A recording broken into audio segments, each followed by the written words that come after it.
L'histoire des Juifs d'Irak. Un feuilleton proposé et présenté par Gérard Inger. Bonjour. Nous avons vu comment, au premier temps de l'islam, la vie juive, notamment avec Saadia Gaon, continuait à resplendir en Mésopotamie, mais l'invasion mongole a tout détruit.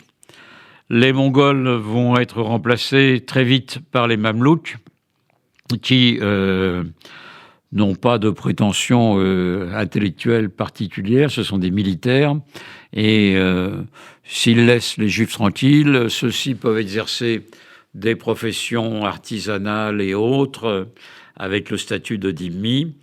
Les impôts s'alourdissent néanmoins, et ce qui faisait toute la force de cette vie juive en Mésopotamie, avec les académies de Soura et Pumbedita, a largement disparu, et les Juifs locaux sombrent, sinon dans la misère, du moins dans une vie religieuse et matérielle relativement médiocre.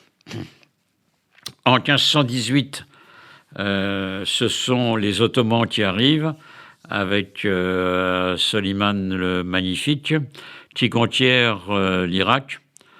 Ça ne change pas grand-chose pour les Juifs locaux, dans la mesure où ils continuent leur petite vie jusqu'au XVIIIe siècle, où on voit certains de ces Juifs s'enrichir, faire fortune dans le commerce entre l'Empire ottoman et l'Orient, l'Inde, voire la Chine, et certains vont s'établir, fin XVIIIe siècle, début XIXe siècle, vont s'établir par exemple dans des ports à Bombay, en Inde, l'Inde qui sera bientôt conquise par les Anglais, qui occupent déjà une partie, à Singapour, qui va devenir une base stratégique portuaire, commerciale et militaire importante pour les Anglais, et dans les ports chinois, notamment Hong Kong,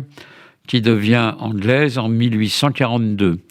Donc, à la fin de l'Empire ottoman, fin 18e, début 19e, des Juifs irakiens partent faire fortune en Inde, en Malaisie et en Chine.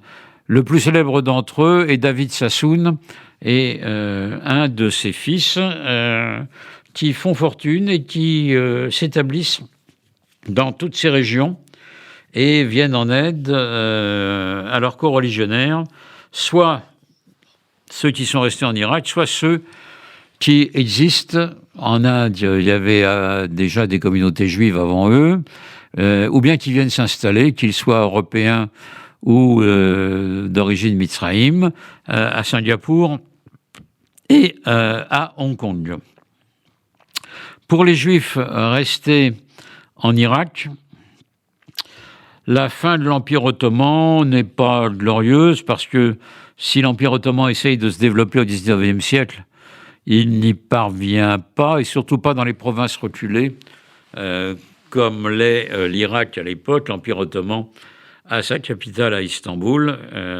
Bagdad est loin de Istanbul, même si on construit un train. Les Allemands, à la fin du 19e, au début du 20e siècle, construisent un train entre Istanbul et Bagdad, de même qu'ils créent la voie ferrée du Hedjaz, avec une gare à Jérusalem, qui part, elle aussi, d'Istanbul.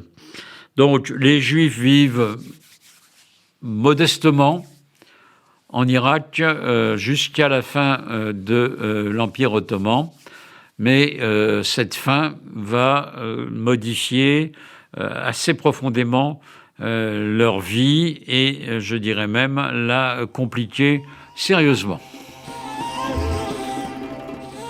C'était l'histoire des Juifs d'Irak, un feuilleton proposé et présenté par Gérard Inger.